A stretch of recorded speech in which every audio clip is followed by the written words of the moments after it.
Hey there, there's a lot of silliness in the ways that U.S. politicians talk about Puerto Rico, the U.S.'s most populous non-voting territory. Since Hurricane Maria back in 2017, the island's struggles have become a partisan political issue in the United States, which is very, very dumb. Both the Republicans and the Democrats need to focus back in on a central truth. Puerto Rican economic development is a U.S. national security issue.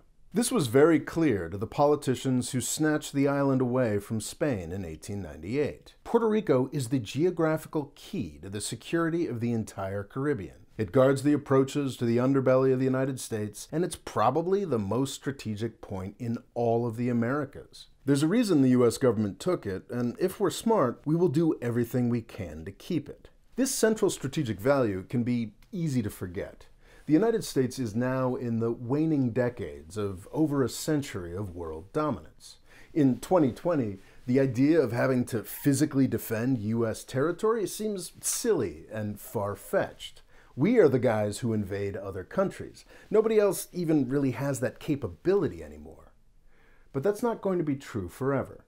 For the first half-century after 1898, the U.S. felt pretty invulnerable in the Western Hemisphere. Our only rivals in Latin America were the British, who were both friendly to us and fading as a world power. During this period, we were pretty abusive to Puerto Ricans, waiting almost 20 years to grant them citizenship and appointing a series of governors from the mainland with ridiculous white guy names like Beekman Winthrop and Rexford Tugwell. Up until Tugwell, we were happy to leave the island mired in agricultural poverty. This changed with U.S. victory in World War II and the beginning of U.S. competition with the Soviet Union.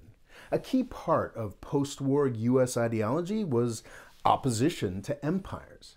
This made Puerto Rico's dependence and poverty very, very embarrassing. Communist Russia and China never posed a serious physical threat to Puerto Rico, but their ideologies of agrarian revolution and redistribution could be seen as very appealing to the people of Puerto Rico. The U.S. response to this threat was Operation Bootstrap.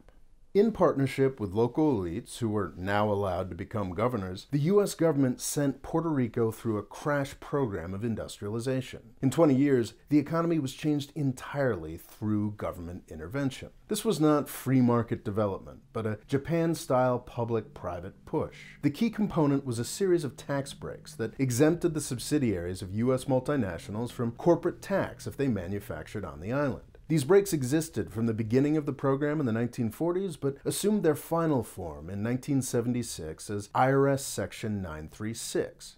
I'm sure Operation Bootstrap had a range of downsides, but it more than fulfilled its goals, making Puerto Rico Latin America's leader in GDP per capita and a range of other human development indicators. According to CNBC, between 1950 and 1980, Puerto Rican GNP per capita went up by a factor of 10. That's amazing. But then the Cold War ended and the U.S. government stopped caring about Puerto Rico. In 1996, Clinton signed legislation that phased out Section 936. Factories started closing, unemployment started skyrocketing, and people began to leave the island in much larger numbers. Under Section 936, U.S. businesses didn't have to pay corporate tax to the U.S. government, but they did pay smaller taxes to the Puerto Rican government that formed a significant chunk of its revenue. Since 1996, as factories closed and young earners moved to the mainland, the Puerto Rican government began to rely more and more on debt to keep the lights on. Infrastructure spending got pushed off into the future. A vicious cycle of declining services and declining investments set in. Then, Hurricane Maria hit. When people talk about Puerto Rico, I see a lot of blame thrown around, but not a lot of concrete plans for rebuilding. All the charitable giving and corporate social responsibility plans are nice, but what is necessary now is a serious government push along the lines of Operation Bootstrap. The relatively new tax incentives for wealthy investors and entrepreneurs are nice, but they're insufficient. In these waning decades of U.S. dominance, we feel secure enough to ignore Puerto Rico's needs. We shouldn't.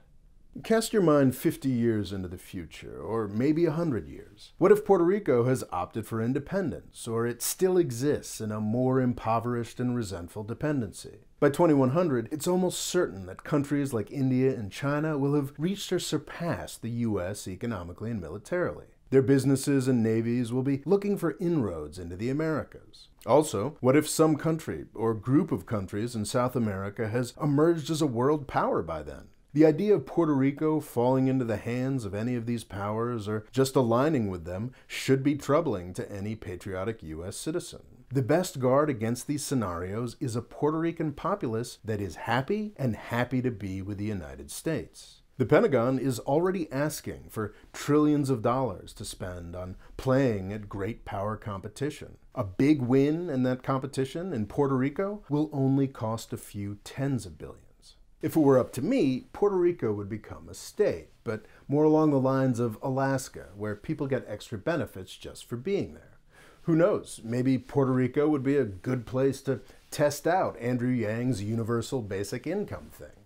I don't know, but I do know that in the coming centuries, Puerto Rico will prove to be vastly more strategically valuable than all of Alaska's oil and gas. It's not up to me.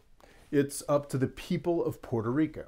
I don't know what's best for the island, but I do know that the U.S. government needs to do more to earn Puerto Rico's loyalty. U.S. national security depends on it.